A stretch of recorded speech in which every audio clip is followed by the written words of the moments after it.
All right, let's roll. Hey, welcome everybody to Spiritually Raw. Thank you so much for this energy exchange with us this morning. Okay, we got some great guests. This is really exciting. Kristen Leigh, Shea Leone. They are here today to help. They're going to share their journey in their lives, what's going on for them, and how they can make an impact and help you in your journey in your life. Very, very cool. So Kristen is a psychic and channeler. April's going to tell you more about her in a second. Shea, spiritual intuitive. We all need one, all the time.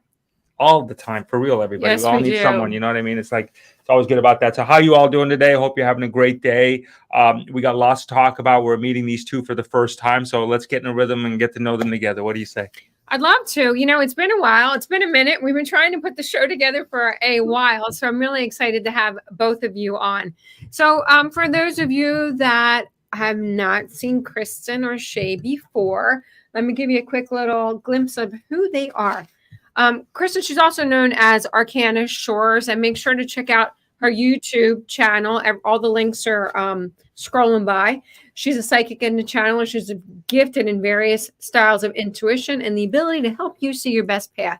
Now, Shea Leone, he's a spiritual intuitive. He has over 10 years in the paranormal investigation field. That's cool. It is very cool. I'm excited to hear about it. Where he really launched his journey into the metaphysical world.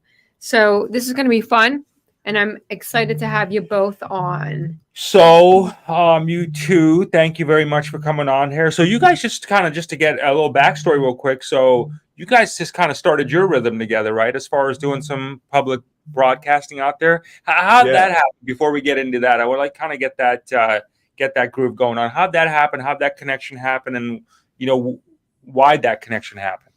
Okay, so do you want me to take the lead on this one? Sure, yeah. Okay. So basically, I've been watching, a lot of the the Beyond Mystic stuff for a while now, and I've been watching her videos for a while, and I was gifted a reading through a close friend of ours. Said, hey, I know you've got some stuff in life right now. You got some questions on. Kristen's great at pulling cards. Let's hear what she has to say. So they gifted me a reading. And that's how we met. We met over the reading, and we're kind of like, oh, wow, hey, we jive pretty well. She said, hey, do you want to be a co-host? I said, I've never done it before, but I think I could figure out the buttons. And we kind of went from there. And it turned out to be a really good thing. The energy's incredible. There's a lot of love. The people in the comments absolutely push the love right back on us. And it's so just invigorating to feel when we're on the air with everybody. You know what I love? You were like, you know what? I'm going to take a leap of faith. I've never done this before, but I'm just going to throw myself out there and, let's see how it rolls. And that's exactly, look at where you're sitting right now. This is a phenomenal testament for people that are sitting behind watching, right? And thinking, dang, I think I can do that. I just need a little something to push me over the edge. And you took that lead and took advantage of it, and that's just phenomenal. That's really, I hope other people get inspired by that, because we are huge advocates of people having their own show, or not even their own show, but co-hosting, because it allows you to open yourself up. It allows your throat chakra to expand, and it moves all your chakras, right? It gets everything going, and it also clears the shit out. You know what I mean? You vibrate it out, right? You vibrate it away from you. A lot. That this is literally like free therapy for us, right? Because we get to talk it out and share our experiences, and whatever you had going on before the show. Once you hit that go button, you got to let all that go. And then by the time the show's over, you're like, I don't even know why I was upset. So, Kristen, you have in your own show, you've been in your rhythm for a while, then you bring on Shea. What is that? What energetically, if you can help us put that in perspective, energetically, when you bring on, quote unquote, the masculine energy, how does that work with you? How does that empower? Can you give us some insight on that? Yeah, so it provides much balance for me. So I prefer having that divine masculine, similar to like you two. You guys really I agree. help each other out. Mm-hmm. And so the initial meeting too with Shea was like, wow, like very familiar energy, almost past life energy there.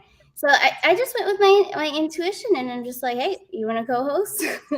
I just threw it out there, and that's another lesson we need to all follow. Trust your intuition, because you never know. Yeah. Yeah. Absolutely. You could definitely, it's undeniable. There is a phenomenal energy between the two of you. So certainly there's some kind of past history going on. You have like a brother sister energy, like that dynamic. Who knows what happens from there, but you can clearly see. I mean, You can say it. Everybody else is thinking right, it. right. I'm sure they'll blossom into something else, but there's definitely a beautiful chemistry between the two of you. And I couldn't agree with you anymore. Two talking heads definitely beats one. So Yes. I am all for having a co-host on. I agree with that. So I want to start, if I can, ladies first, as like we always should, right? And as you go through your journey, and you're a psychic and a channeler. Do you feel like, how long did it feel like for you to feel like, okay, you know what, I'm maybe going to let people know about what I do? I mean, was there a point in time where you just kind of hid from it and like, you know what I mean? The proverbial thing, or did you go all in on this thing? Like, fuck it, I don't care. Yeah, I pretty much just went all in, once I felt, because I had a lot of support behind me. People believed in me and they're resonating with what I was saying. And I'm just like, wow. So that really helped build my confidence up.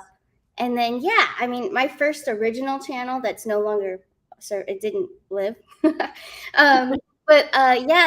it kind of built me. The more videos I did, I kind of jumped in when I wasn't really ready, Jay. I wasn't fully confident. I was so nervous. My hands were shaky. I knew I wasn't there quite yet.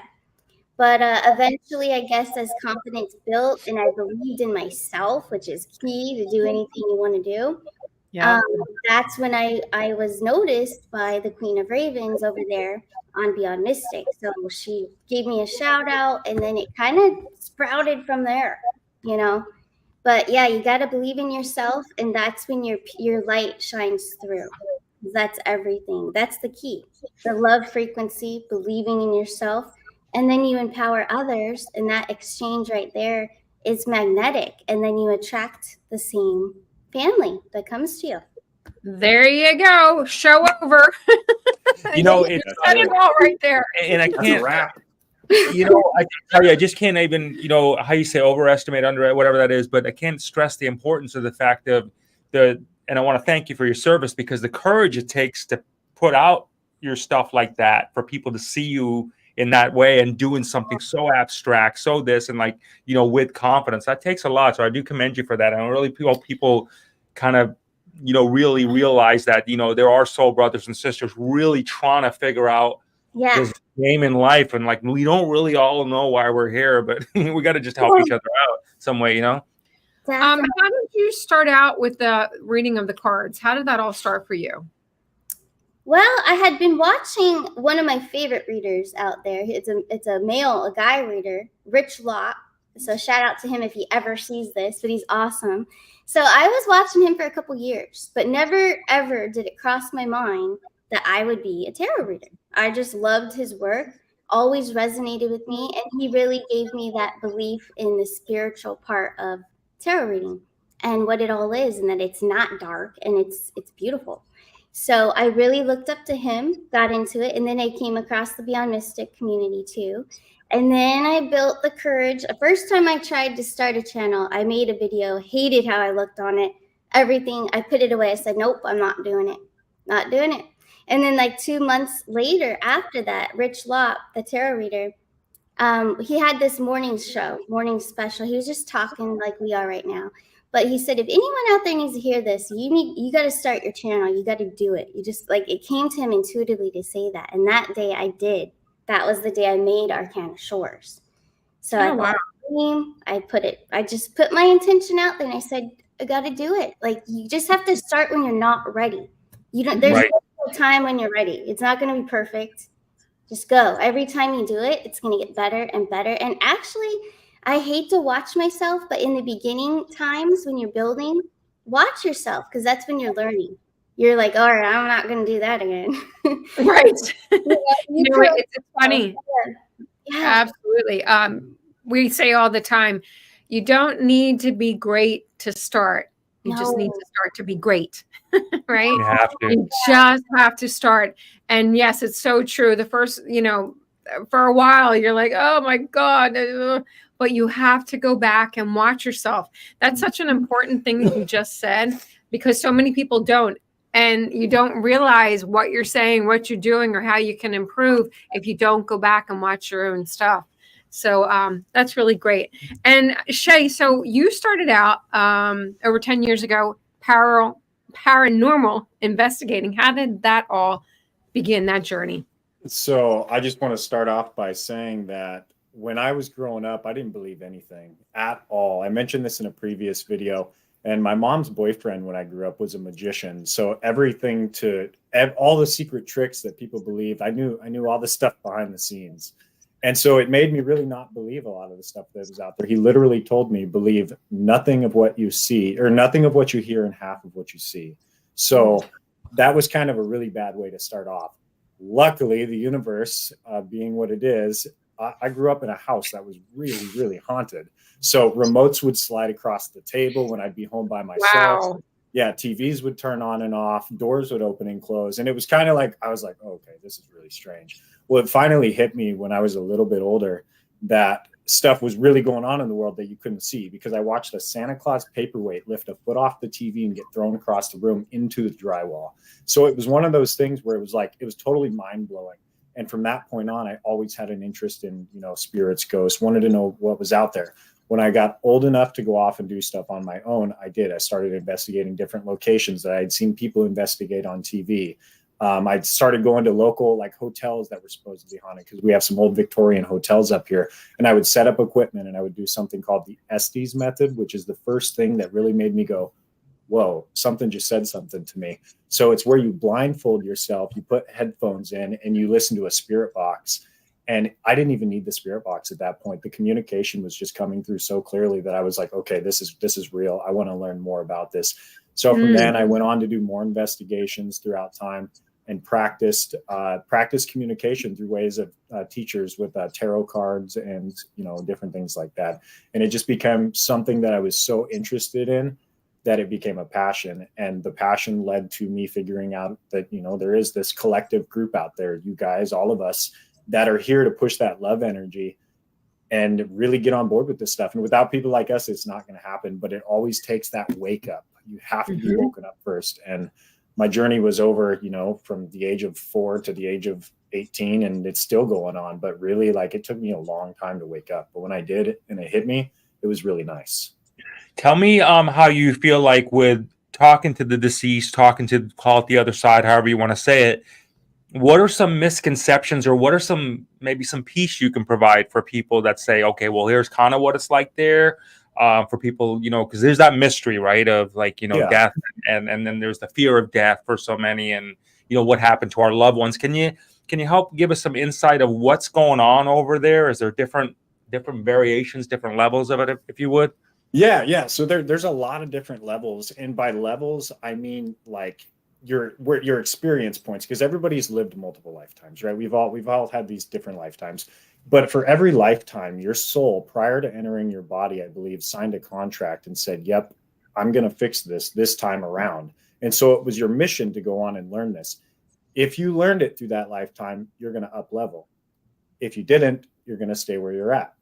And so part of this growing and this evolving as a collective is making sure and, checking everybody else. And on the other side, as far as not letting go, people say, oh, they're only here because they haven't been able to let go. Well, maybe that's true, but it's not always for the reason that you would think. It's not always going to be something negative. It could be something positive. It could be they just need a little bit of loving reassurance. Or, maybe they're just lost, or they're a child that, is completely in the dark on what's even happening. They have no clue. And so it's important to be able to connect in those various different ways to speak with these deceased and say, hey, it's okay. Here's your thing. You need to go here. So I like to pull cards and figure out what they did or what their mission was, and then go from there and try to talk them into the light. I have a lot of questions, but I'm going to hold that for 1 second. So, Kristen, how did you break the stigma? Because a lot of people have a stigma about the cards, like, you know, they're dark, or you're pulling negative energy, you're pulling the lower entities. How do you overcome that, or how did you overcome that? And is there any truth behind that? There's some dark. I mean, you only let dark energies in if you're letting them in. Like, that's voluntarily, you know. So I have a lot of different beliefs in some, but yes, I do take precautions too before I pull the cards and everything. But I don't feel any darkness with it. I feel it's more to guide. It's empowering. It's a tool. So for me, the pictures on the cards, and I always say it, I know you guys have heard it too. I have never studied a tarot book. I didn't learn by a book. I just learned by what I see and who I'm working with. If I'm with a client, of course, it's their energy and it's their loved ones that are coming with them. Their loved ones from the other side are coming in. So my tarot reading kind of turned into mediumship with the visions that I'm getting during the cards and the colors on the cards, the illustration are like triggering visions when I'm working with someone. So then I just spit out whatever comes through. So you see it, right? So you actually clairvoyantly see things. That's pretty cool. It is. Yeah. So it's really neat. It's hard to explain, I don't know how to explain what happens, but it's definitely a connection there that it just flows through, and then I just say whatever is coming through. Yeah. That's because you're literally trusting your intuition, and you're not questioning it. I think that's probably one of the hardest things for people to get past, to just, you know, that interpretation, or that dichotomy in the mind. Is it my mind? Am I getting this information? Am I making it up? Is it actually coming in from a higher energy? Shea, how can you help people be more distinct to know that it is an energy that's coming through more than, you know, your brain's just rattling? So that's a really, really good question. And I'm glad that you brought that up, because that's a huge thing with tarot card readers is discernment. You need to be able to put yourself in that space prior to reading cards. I set my cloth out. I get my crystals set up. I get my sage out, everything, put myself in my own centered mode, and make sure I say a prayer before I even open my cards. And I really get into that space, because when you're really grounded, the stuff that comes through is from source. And if you're pulling cards, like I could pull cards and, you know, make stories up as I went if I wanted to. But as you're sitting there and you're in that grounded state, it's a completely different feeling. With Kristen, she has the clairvoyant aspect where she can see the pictures and the images and whatnot. I'm hoping one day, you know, that's going to be me as well. Maybe you'll morph into it, right? I feel everything. I get touches on my body. I feel people grab my shoulder. I get all these different things, but a lot of it is so internal. And it's like these thoughts pop into my head that aren't my thoughts, like of other people. And so I'll ask, hey, do you have this going on right now? I feel like there's a guy that's causing you some problems or something like that. And they'll be like, holy crap, how did you know that? And I'm just like, it's something in my brain just popped in and said, hey, there's something going on here. And it wasn't, you know, I don't ask questions about their life prior. I don't do anything like that, because I feel like that's a little bit that's going to give you some room to play around in your head, and you don't want that. So it's all about putting yourself in that space and going into it fully believing. It's all about faith. It's all about faith, staying grounded, staying centered, and making sure that your intentions are 100% pure love and energy.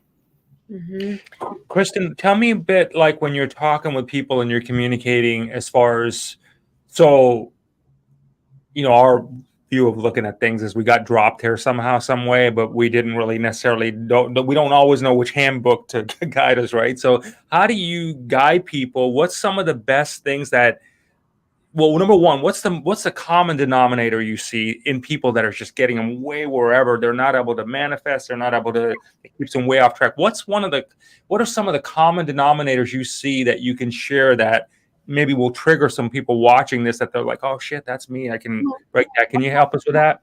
Number one, every single day, happened at least a couple hours ago, actually. I had a reading this morning. Trusting, it's all about trust. We're going right back to trust. So they're getting downloads, they're getting information but they're second guessing everything that comes in, and then they get in that toxic cycle with their own self. So they're getting in their own way. And this is almost every person. I'm guilty of it too. We all do it from time to time. But when you're trying to strengthen and don't blame yourself, okay? So a lot of people are saying, I'm so blocked. I just can't connect. I have no connection. I don't have anything. I don't have a gift. But the more you tell yourself that, then that's what you're going to get. The universe hears you. You know, you're setting that intention.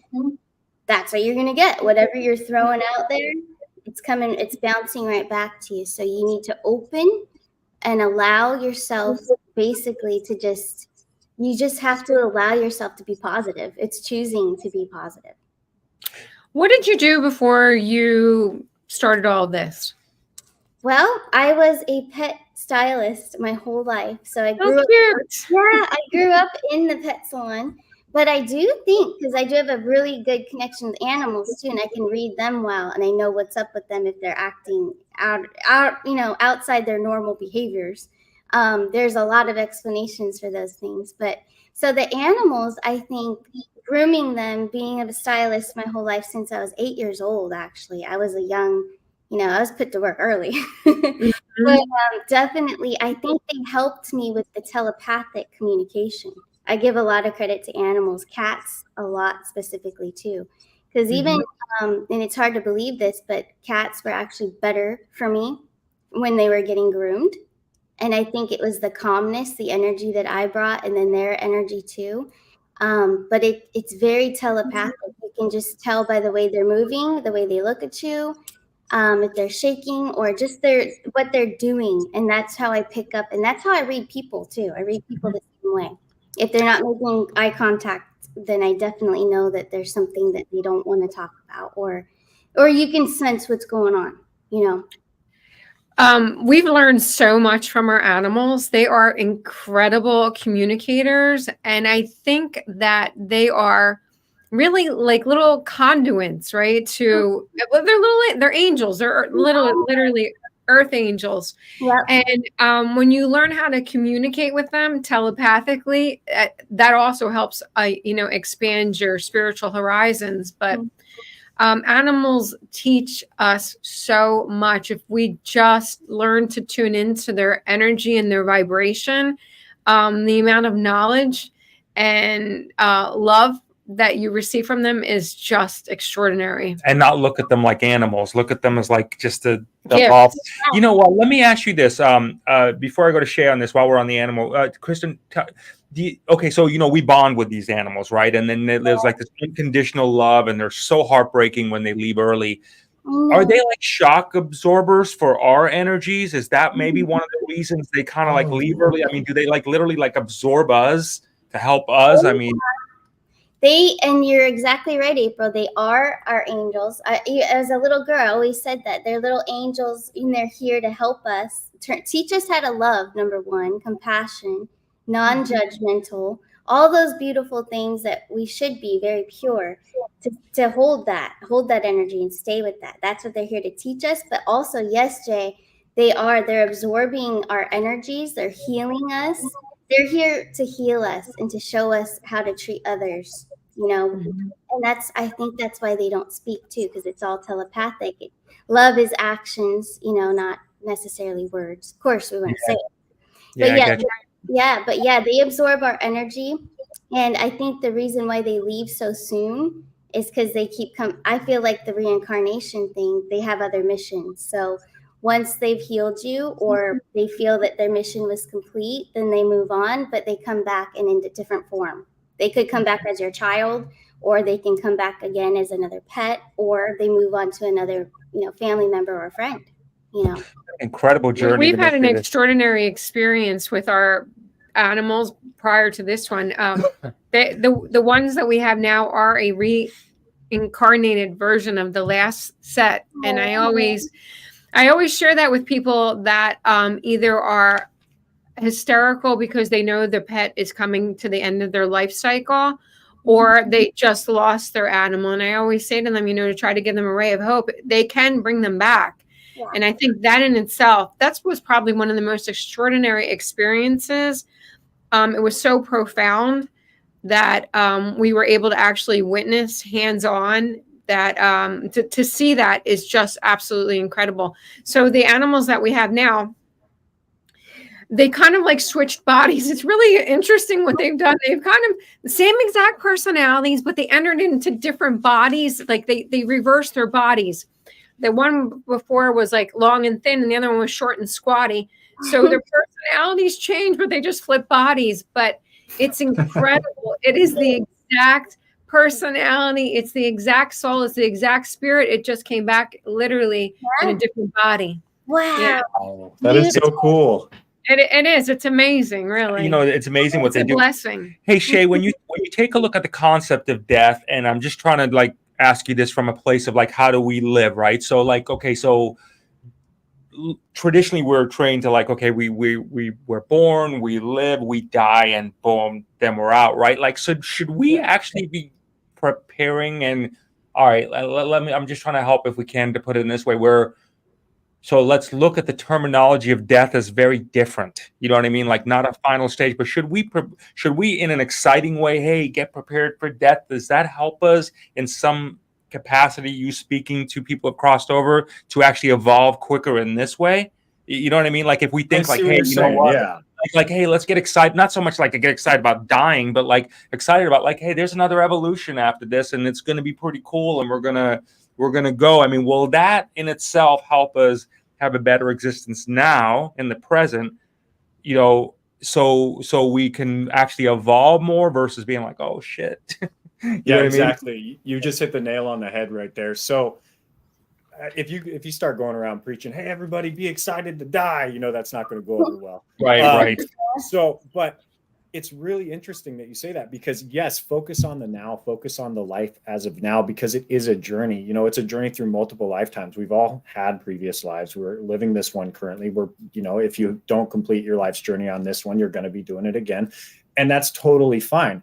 But it's about being involved in the now and the process of learning and growing as a collective and really pushing, because you're going to see these people again, like you with your animals, different bodies, different times. You're going to see these people again. I feel like Kristen and I have known each other in past lives. Maybe we were Bonnie and Clyde, who knows? But it's really, really interesting because a lot of people are so afraid of death. And I don't look at it as the final piece of your life. I look at it as, yes, it's there. It's a thing. Don't worry about it. It's going to happen eventually. You're not going to be able to change that. But what you can change is what you're doing now to create a better after for yourself. Mm-hmm. Yeah. What's your thoughts, Shay, on the light? You know, everybody going to say the light, go towards the light, right? But there are two sides of this theory. Some people say go towards the light, and we're hearing a lot recently that actually is not true. It's a trap, like a reincarnation cycle trap. But, you know, ultimately, I guess no one really knows. But what is your interpretation of the light? So my interpretation of the light, and I just actually had this conversation a few days ago with somebody, so that's interesting that you just brought that up, is, you know, a lot of people when they say, oh, I died in the hospital bed and then I came back up, but I saw the light and I didn't go into it. Well, my feeling is that light is just source. It is literally pure source energy. And these people that are saying, don't go into the light, well, they clearly didn't go into the light yet because they're still here. So I feel like had you gone through that, you'd probably be on the other side of it. And I've pulled enough cards on people that have talked about their past relatives and whatnot to know that there is a consistency there. There's a journey beyond beyond death. There's a journey beyond the end. And it's really beautiful. But a lot of people don't see it that way. And it's time we need to start looking at that differently as a collective and really push that source energy out there, because I feel like that's what it is. I really do. Well, that's good to know. With your experiences with people that have crossed over, is there something that you would take from collectively from all of them that you hear repetitively, or something that you think, geez, I'm going to learn that lesson now so I'm not in this position that they were ever in? Okay, so that's yeah, excellent. One of the biggest consistencies that you're going to find with people that have already crossed over is that they're just like us, but they're on the other side. I've talked to spirits that are like still, hey, why did you give my hat away? I can't believe you did that. And I've talked to spirits that are like, I was a huge government supporter, and now everything's changed. It's all a big game. Don't believe anything you hear. So they think they're on the other side, and they're not oblivious to what's going on. They see it all. That is so interesting. And they think just like us. We have the option, even on the other side, to continue to grow and learn, or to be the same stubborn jerk we've been in the past. And that the consistency there's a choice. There is a choice. So you can be one way or the other, and the spirits are one way or the other. That's why you get the different levels of, activity in different locations. There's evil spirits, and there's angry spirits, and there's sad. There's also happy, playful spirits. Like it's really cool because there's so much variation in the spirit world that you don't usually hear about. Everyone just hears about the hauntings and the scary stuff, but really there's a lot more to it than that. They're still there, they're still watching, they're still fully involved, and they're evolving. They're still fully involved, and they're evolving as well. It's a great reminder. Kristen, is there anything to what's being displayed there? Do we choose people? Like, Yeah. So yes, I think so, but I don't think every single one of us chooses our parents. I don't, only because I have heard that from the other side as well. So personal experience here, and I'll be vulnerable. I gotcha. Yeah. So yeah, from what I'm getting, I was getting this from family members of mine on the other side, that I happened to choose mine because I was trying to make the relationship right every single lifetime. So it's been a toxic situation. I've been trying to make it right every lifetime. So I think a lot of us do that. We'll pick parents, or pick even siblings, or whatever, relationships, because you want to come back and try again.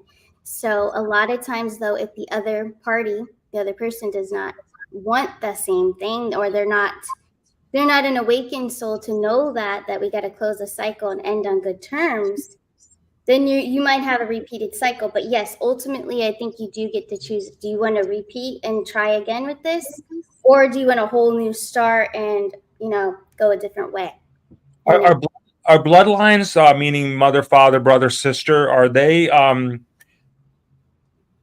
okay, so like are they more real, if you would, than, let's call it, like we say often in this terms, like we're meeting our soul brother or soul sister? And a lot of people feel good by saying that, but is there more like, this is like legitimate, or really are we missing the boat by saying, hey, you know what, you really do have a soul family out here that's really legitimate for you? Do we miss out on that? Because, and my follow-up question to that is, do you think a lot of people don't really acknowledge their soul family because maybe out of guilt that they feel for, not really acknowledging their blood family of sorts, if you would? Yeah. Okay. Yeah. And the whole soul thing, I feel it is real, but I think that we give it more hype than it really is. Because I feel like, yes, the connection, and honestly, on the other side, they don't care about blood.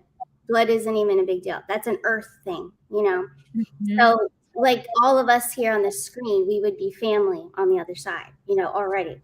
It makes no difference to them on the other side about blood at all, bloodlines or any of that. So when I think of like a soul family, a soul mate, it's more like how they believe. So it's your family, your friends. But our earth life, our egos, all that gets in the way here.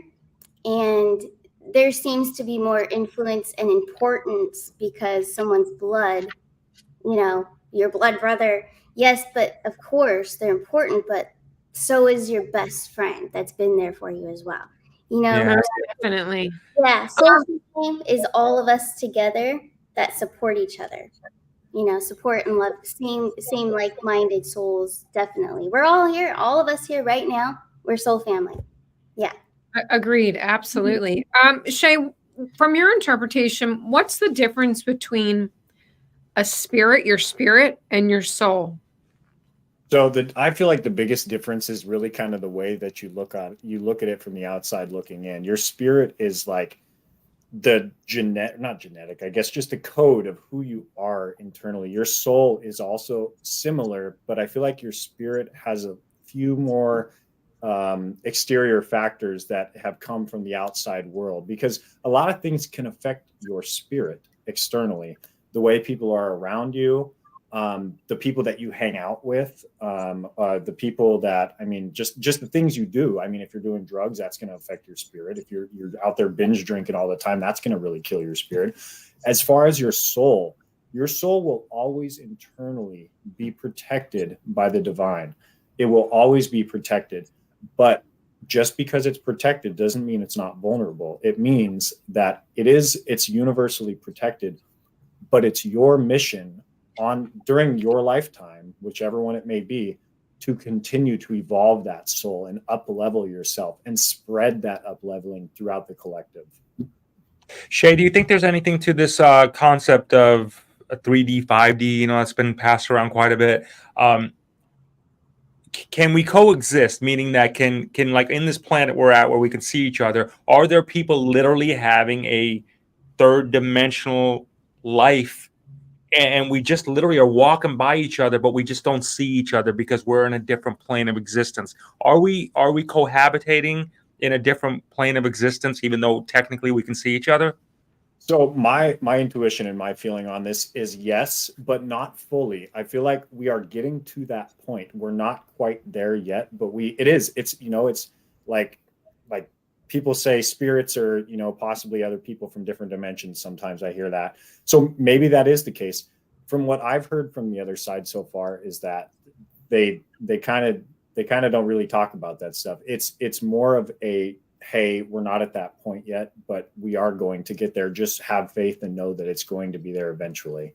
I don't fully believe that right now we're walking around and there's these other beings, or there are, but I don't fully believe that there's, it's happening all the time. There are portal locations, and like the forest that we touched on last night in our show, the Hobokia forest in Romania, tons of portals, always shifting. And it's said that people disappear there. So maybe that's one of the ways that people cross these different dimensions. It's, it's something that throughout my own life, this lifetime, I'm going to study and learn a lot more on, so I can really be more versatile when it comes to that topic. But as of now, I feel like we aren't there yet. Kristen, do you think that we are, we seek for something often, right? But are we the gods and goddesses? And is that maybe the mistake we may be making by understanding we came down here to experience something? She looks like a goddess. I would say she's a goddess. You do too. But, Yeah. but seriously, are we God and goddess? And I don't mean from a worshiping standpoint, but I mean just the standpoint of being able to create. So then instead of us doing that, we are the creator versus looking for the creator and saying, what do we, what I mean? What do we keep saying, what do we do? What do we do? What do we do? And we are the answer. Any thoughts on that? Yes, I love this because, and I'm not like putting down anything that's out there, but I feel, this is just what I feel. I feel like it's within us. I feel like a lot of us are looking on the outside, like you just said, searching and searching, but it's all within us. And I do think a lot of us that are here now are from those ancient times, like we're back.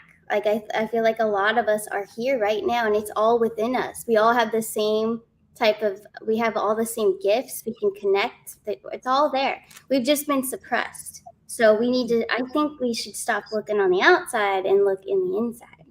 Yeah. So how much validity, because, so much now people are like, oh, well, I'm from Victoria. I'm from Lyra. I'm from this. I'm, Cleopatra. I'm this, that, and the other. Does it really make a difference, number one? No. And number two, okay. Oh, that So I do want to touch on something, if I can. Please do. And are people putting too much emphasis on that, what they think that they were, as to focusing on the now? Yes. Oh my gosh. Definitely. Yeah, Shea, you want to go ahead? I think. Yeah, what I wanted to touch on was I watched your show with Ethan Lucas, and by the way, it was an amazing show. Great job. There was a lot of great information. There was something that he said in that show that really resonated with me, and I feel like the spirits were just kind of telling me to bring that up. When he mentioned the Tower of Babel and the miscommunication and everything that it caused, I feel like that is going on right now everywhere in the world. And one of the most important things to remember is one of the key things he said. we are the most powerful beings here, and they know that, you know, the big government, everybody knows that. So the important thing is to stay the collective and stay internal and make sure that you're keeping yourself in check and helping everybody else do the same, because without us, there is nothing. Without the collective, there's no room for growth. And it's all about believing and really internalizing that centeredness within yourself. Mm-hmm. You know, it's interesting when you think about prayer or the concept of prayer. We're taught to get down on our knees and pray and kind of say something along the lines of like, oh, if you give me this, I'll never do this again, or I'll quit smoking, I'll quit drinking, all that stuff like that. Materialistic. Right. It just never ends well, right? Versus just like, and I wanted to kind of get your thoughts on this one, since you brought that up there. Speaking to the quote unquote demon in it of itself, in that perspective. So like, you know, like instead of like, oh God, please make this go away, instead of like, look, you know, you son of a bitch, or you MF, you know, what the hell, do we go more in that direction to like in our sense of prayer? Do we really cast it out in that way versus praying it? Like what's your concept of that? Because I know there's a lot of people, they sit there and you want to see them do well, obviously, you know what I mean? You want to see, you know, look, we're human beings. We want to see our people their spirits rise, but you see them be defeated. And is it that they're not really challenging what's going on versus, you see them going with this? You know what I mean? I do. Yeah. Can you speak to that a minute? For sure. Yeah. So definitely the power of prayer is out there. It's definitely there. The power of believing in it is there. The thing that people need to understand, though, is that instead of asking like, hey, if I stop smoking, God, give me a house or whatever, you know, or I'm sorry I did this. It's not that. It's the universe has a plan. There's a divine plan to everything. So you need to be okay with that. And you need to pray for guidance. You need to pray for that love and that support. And you need to pray for everybody around you to have that same thing. Because like I said earlier, it goes back to the collective. It's all about everybody pushing that love energy and working together to evolve. And that's the only way we're all going to get through this stuff.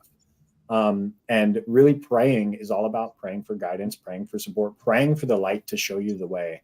I said earlier, when I pull cards, I always say a prayer beforehand, and my prayer always involves. What is your prayer, if you don't mind sharing it? So I'll close my eyes. I'll envision like a gold egg around myself, pull in source light, you know, run through all my chakras. And then when I start to do the thing, before I open my cards, I'll pray and I'll say, may all beings be at peace. May all beings feel love. May all beings push positive energy into the world, and may all beings feel appreciated. And from there, it kind of goes into like everything else. And then when I'm done with everything, I say another prayer and I say, thank you, universe. I appreciate the guidance and the answers that you've provided for me here today. And then I'll usually throw in some other stuff depending on what I was pulling cards on, like thank you for this person, thank you for this person, depending on the spirits that came through or whoever. And just kind of go from there. It's all about what your intentions are, though, and knowing that there is a plan for you and believing in that, because without that belief internally, it's going to destroy you.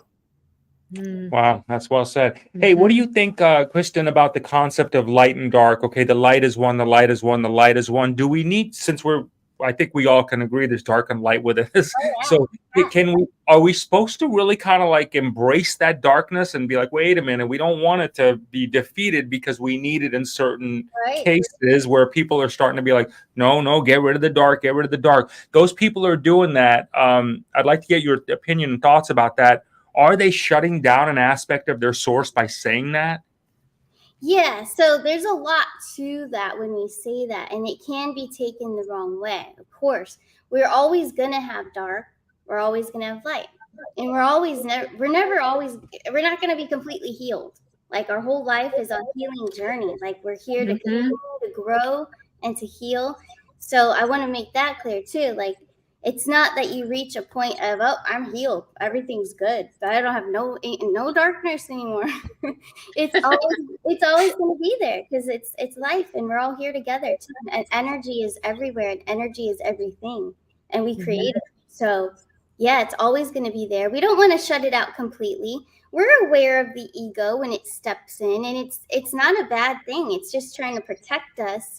But we also don't want it to be overprotecting us and holding us back from, like the example of starting my own channel. I did let the ego in because it's like, oh, you look horrible, don't do it ever again. So I put the laptop away for 2 months and didn't do it. So the ego took over. I let the darkness just completely squash what I wanted to do originally. So you want to observe the dark. You want to still embrace it. It's there for a reason. It had intention to protect from embarrassment, but but it was definitely it's always going to be there. And hey, we're in Scorpio season 2. It's a good thing to have the darkness. We all have it within us. That's what rises things to the surface so we can see them, what needs to be fixed or healed, or relationships to be mended, things like that. So darkness is a beautiful thing. You know? It is. When you learn how to balance the two energies, magnificent ideas and concepts actually get sprung from the dark. So when you learn how to balance it, you will be amazed at really the positive that can come out of it. And it's not all doom and gloom by any stretch. No. It's actually So yeah, exactly. I hear you. I totally agree. what's your thoughts on that, Shay? What's your thoughts about the concept of dark and light, and how do you live it? How do you balance them both out? Okay, so it is definitely all about controlling your inner darkness, because we all have that. I mean, I like to refer to it as road rage, because I mean, that's a thing that most of the world has. They get angry in traffic, somebody cuts them off, and it's almost instantaneous. They switch into that mode where they're like, oh, they don't even think about it. It just happens. But it's things like that rise to the surface that make you go, okay, wow, that kind of sucks that I wasn't able to control that about myself. Why couldn't I control that? And then you need to think about everything around you that kind of has triggered that. My mentor I have a mentor in Italy. And she recently told me that a lot of people that have these triggers that happen that make them angry or make them mad, it really did start out when you were a child. A lot of the time it did. And it was because you had no clue on how to handle the energies that were being thrown your way. You had no idea. So you came up with a defense mechanism, whether it was giving your power away and kind of sitting back and letting people kind of do what they wanted. But at that point, you've continued to do that. A lot of people have continued to do that throughout their own life. And it stopped them from being able to get into their own darkness because they don't have the power anymore to do it, and they don't realize it. So they need to take that power back. They need to look inside their self and figure out where it started and really push back against that darkness. You need to push back, because if you don't push back, it's going to consume you. And like I said earlier, it's going to destroy you internally. Yeah. Wow. You said one thing that I could not agree with you anymore.